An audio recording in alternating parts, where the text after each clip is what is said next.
Hello everyone and welcome back to Always Watching. Today we are discussing ANORA. So briefly, the film follows ANORA, who gets her chance at a Cinderella story when she meets and marries the son of an oligarch. The film stars Mikey Madison and Mark Ivanstein as doomed lovers Annie and Vania. Directed by Sean Baker, this film is a stunning portrayal of love, lust, and betrayal. He is able to literally get us inside their whirlwind marriage. You do feel that sense of euphoria when they are together. You also feel that sense of devastation when she is chewed up and spit out by this entitled little demon. I felt that the soundtrack was unbelievable, the outfits were unreal. You can literally start to see her transform into Cinderella as she starts to slowly acclimatize to his world. The setting really does mirror this. The movie takes place in the winter, and when Annie first meets Vania, she's wearing this light little jacket and this cute little dress, very unbothered by the weather. After spending time with Vania, she goes from rocking these cute little puffer jackets to Russian sable worth upwards of 100K. However, as he starts to distance himself from her, all these new luxuries start to feel very uncomfortable and even impractical. The colder Vania becomes towards her, the colder it literally gets outside. Overall, I am satisfied with this film. However, I'm very torn. The first half of the film is truly a masterpiece.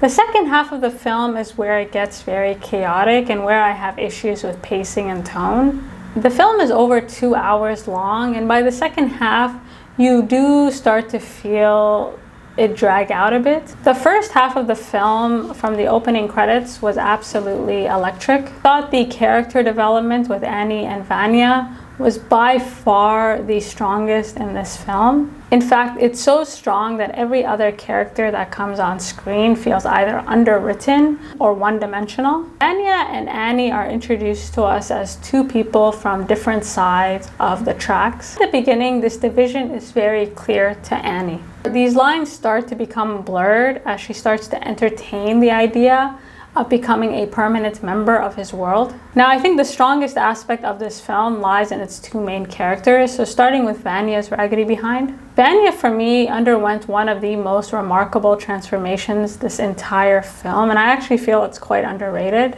The way he's able to weaponize his wealth, language, and space show that he's not just immature, he's absolutely diabolical. This is a young man that, yes, is very childish, but he also knows what he's doing. He doesn't really care about anyone around him. At the start of the film, Annie and Vania feel like kindred spirits. They mirror each other in every way. However, as the movie goes on, you start to realize that Vania's freedom is really a mask to hide his entitlement and his ego. In the beginning, he invites her to all his parties, he allows her to meet his acquaintances, and he has no problems being seen with her in public.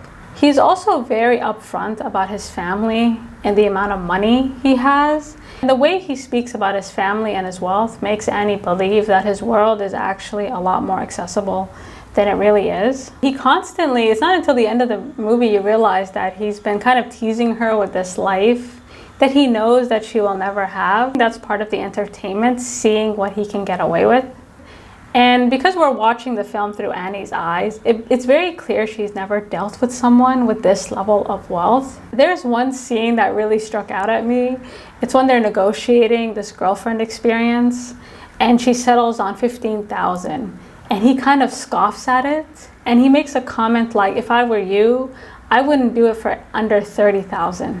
And I felt the number really reflects what he thought about her. Like, he understood her value, but maybe she didn't really recognize hers. In the movie, she tries her best to hide her shock regarding Vania's wealth.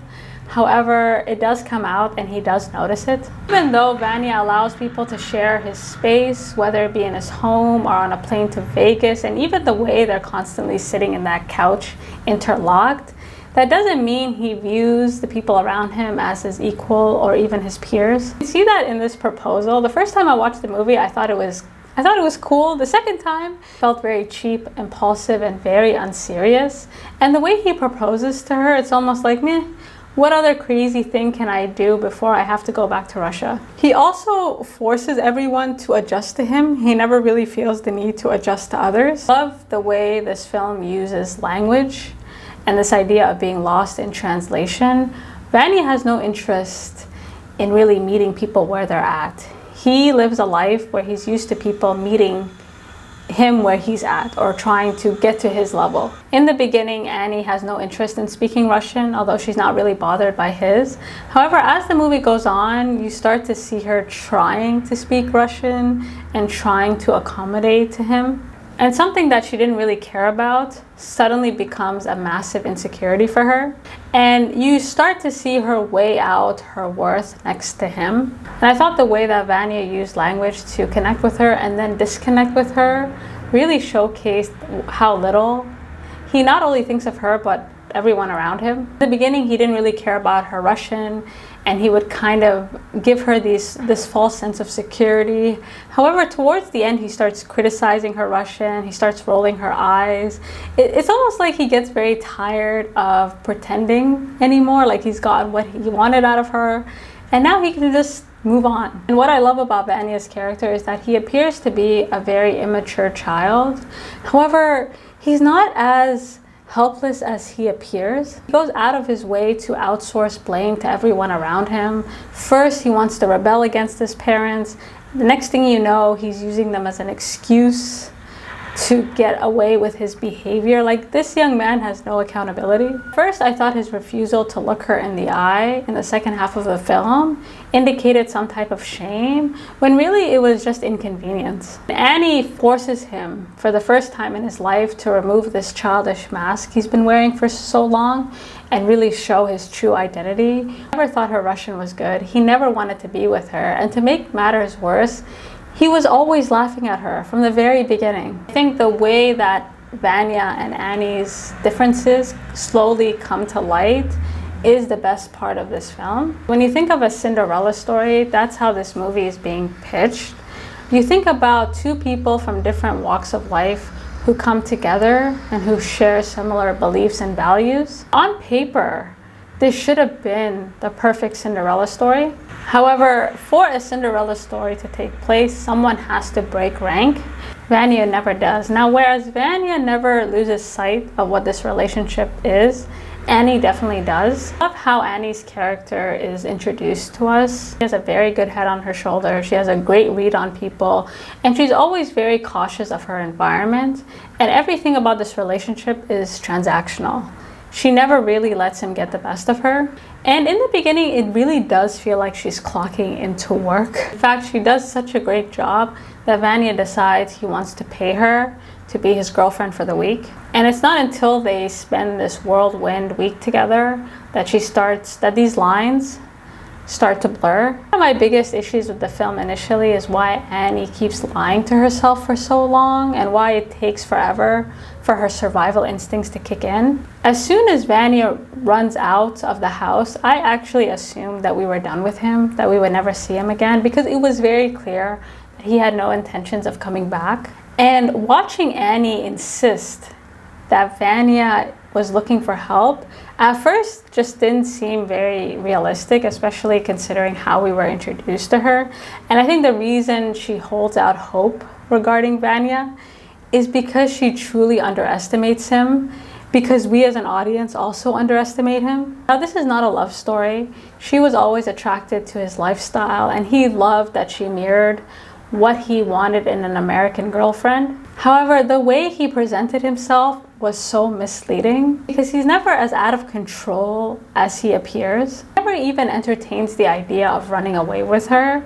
As soon as he hears his parents are on the way, he runs for it. He chooses to save himself. When he is finally confronted with Annie, he refuses to actually look her in the eye, pretending to be more intoxicated than he is, wearing his shades. And to make matters worse, he won't even face his parents. Now, his parents are trash, but I will give them credit. At least they know their son is trash. And I think worst case scenario, Annie really does believe that he's just this dumb kid, when in fact he is a wolf in sheep's clothing. I think the other reason why it takes so long for her to accept that Vania has used her is because she's pretty much tired of being used. I think one of the saddest aspects of this movie is after Vania runs off and Annie is screaming, "I'm his wife." Like, this is something that she says repeatedly.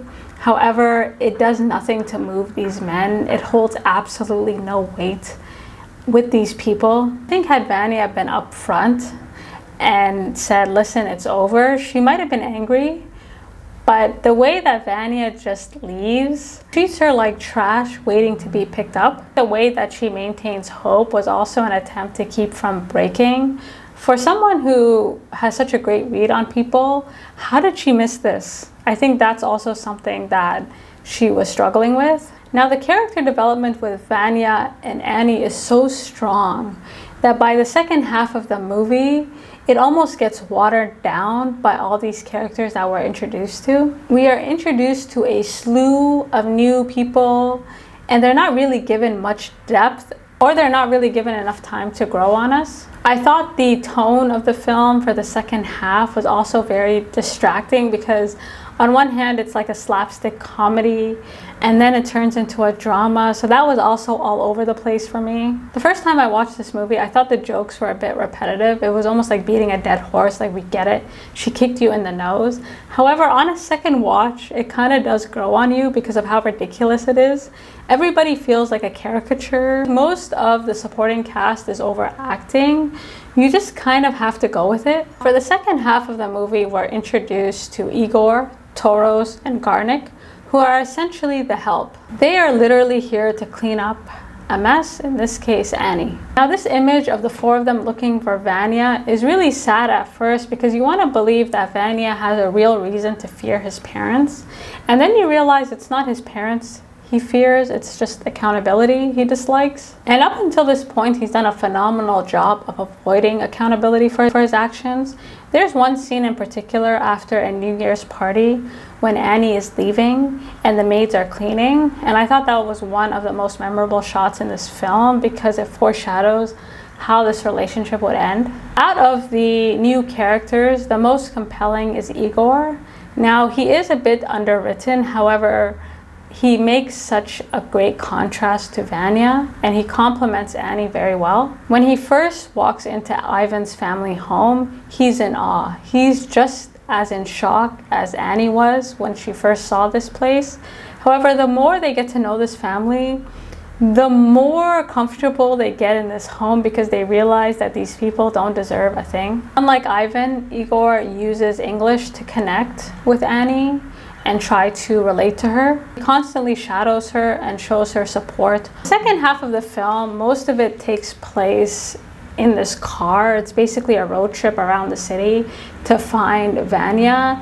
And I did feel like this car scene was a bit dragged out at times. However, I did appreciate the contrast, like from the first half of the film with Annie and Vania tearing through the city, partying, to now where Annie is alone, looking for him, wondering why he ran away, because you realize the euphoria is dead, the love is dead, the vibes are gone. While she's worried sick about him, Vania's only priority is to live life to the fullest before he is deported back to Russia. I thought the build-up to finding Vania could have been executed a lot better. It did feel a bit underwhelming. I never really feel that sense of urgency. I never felt that Vania was not going to be okay or that something bad happened to him.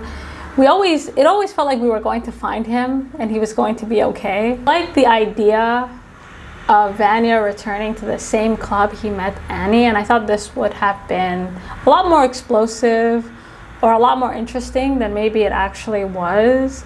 Now, I have to say, this whole beef between Annie and Diamond was weak. They did not give this poor woman anything to work with. She was doing her best with what little she had. Their beef was so paper thin, and I was laughing so hard at this, and I'm not really sure if I was supposed to be. Like, I was more laughing at it. Annie's arch nemesis, Diamond, sees Vania walk in, and she thinks, perfect, it's my chance to get back at her. And all she does is give him this like questionable dance. Like, you have a chance to seduce and scheme, and this is what you come up with? I was like, girl, no wonder you're stuck at this club. And I just thought that whole beef was like so unintentionally funny and just lacked any type of tension whatsoever. When we finally meet Vania, we see that he is just way too drunk to talk. Not that he has really anything of value to say. And I love that the closer his family gets to America, the colder Vania becomes, like the more his true colors start to show. And Annie has trouble kind of clocking what Vania is doing. He is doing his best to avoid her and pretend like she doesn't exist. And she keeps giving him the benefit of the doubt. And the way that Vania treats Annie is very telling. He treats her like a criminal, which is why she gets very triggered when people call her a prostitute or a hooker, because it implies that she's the criminal, like she's done something wrong, when in fact this whole thing, getting married, was entirely Vania's idea. She had nothing to do with it. She even warned him, like, do not play around with me. And he did it with a straight face. Going back to this idea of space, as soon as Vania's parents arrive, whatever connection they had, whatever space they shared is now totally severed. Vania is on one side of the room, Annie and the rest are on the other side. And I think the scenes leading up to Vegas were quite devastating because Vania has done something that no man has ever done, which is make her feel incredibly weak. I thought the way that Vania kept telling her, do you understand? Do you understand? Was one of the most condescending things ever. He basically weaponizes his language to make her feel small, as if she is the one lost in translation, as if she is the one with the language barrier. I also thought this whole do you understand was such a great contrast to the start of their love story, where he kept telling her, I don't really understand, when she keeps telling him that she understands Russian, but she doesn't really want to speak it. What he's really saying is, I don't care to understand. And he never really had any interest in trying. It really highlights what little he thinks of her. Because when you tell someone, do you understand? Essentially what he's telling her is, I'm sorry that you misinterpreted this whole thing. But she didn't misinterpret anything. She was misled. He made her believe that he loved her, or at least, worst case scenario, respected her. And in this moment, he basically said, not only was I lying, it's your fault that you believed anything else. I thought his reaction to her screaming at him on the plane was really telling. He's almost offended that she has emotions, that she has feelings. There is such a lack of humanity in the way that he treats her. After leaving Vegas, Igor and Annie spend one more night in Vania's family home. The way they were chilling was such a nice contrast to how they first saw this place and how in awe they were of it. Now that they know this family's trash, they're like, you know what, let's just kick it here and leave. One of my favorite conversations this entire film is when they're talking about names and the meaning of different names. Annie mentions that how in America you can pretty much name yourself whatever you want. Like, you don't really give meaning to names in America. Like, these are not considerations. Where, of course, in Russia, this is simply not the case. For better or worse, at least Annie can seek comfort in knowing that she can build her own future. Vania, on the other hand, doesn't really have this option. He constantly complains about feeling trapped, which is why he loves America so much. However, unlike Annie, Vania is a total coward, and he will never really have the courage to live a life that he wants. He'll always be looking for people to live vicariously through. I think Igor and Vania have this in common in that they never really thought to break rank. Where they're from is total opposite to America. You just kind of accept your place in the world and do the best you can with what you have. Even though he doesn't spend nearly as much time with Annie as Vania does, she has such a profound effect on him. He starts to step out of line, especially when he asks for an apology from that raggedy family, and finally when he steals the ring back from Toros. Now, going back to this idea of a Cinderella story, as I said in the beginning, for a Cinderella story to work, somebody has to break rank. That's what makes a Cinderella story. Two unlikely people coming together, breaking societal and social norms in the name of love. Now, I don't know if Annie and Igor end up together. However, he does create a space where the world feels less cold, and what was impossible suddenly feels possible again. Now, that ending, at first, when I first watched the film, I really didn't know what to think. And this movie, you do have to watch it at least twice, because the first time, especially if you're not sure about it, just watch it one more time. Now, I've been thinking about this ending, And going back to Annie's character, from the start of the film, she wears her nudity, her body, like armor. And what Vania does is he basically strips her down to nothing. He makes her aware of her insecurities that make her feel worthless. And I think Vania did a number on her in terms of what she thought was possible in her life. He basically opened up a world of possibilities and then immediately slammed the door. It made her doubt herself so much. However, Igor comes in and allows her to regain some of that confidence back in the end, which is why she felt safe enough around him to break down. I think she also does notice his kindness and these small gestures that he makes, and she tries to mirror that the best that she can. And this ring ends up being her magic slipper, because this ring is very important because it's essentially not only proof of this marriage, but it's proof that she's worth just as much as he is, that she's not as worthless as this man was acting. Now, it's hard to know what the future holds. However, in Igor's words, it's good that you're not part of this family. Overall, I think this movie is worth a watch. It does have a high replay value, so the more times you watch it, the more it kind of grows on you in such a weird way. And you guys let me know what you think. And until next time.